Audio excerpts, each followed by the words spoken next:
Dynamic subsets is a handy feature that allows you to save specific states of connector, like a search result, a folder with individual filtering, or a selection of tags. Also, dynamic subsets are designed for personal use, so they're not shared with your team. Here's an example. You can select a folder and add it to a dynamic subset from the tab in the Productivity panel.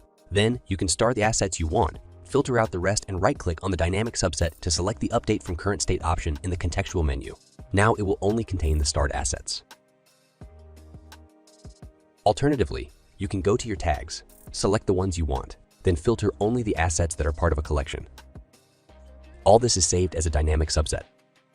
In this third example, we show that you can search for a specific keyword, stack the assets by name, and use the filters to leave only 3D models in the view to create another dynamic subset. Keep in mind that dynamic subsets are not static asset selections. Whenever you open a dynamic subset, it will display all results relevant to the state you've saved. Subscribe for more helpful tips and tricks.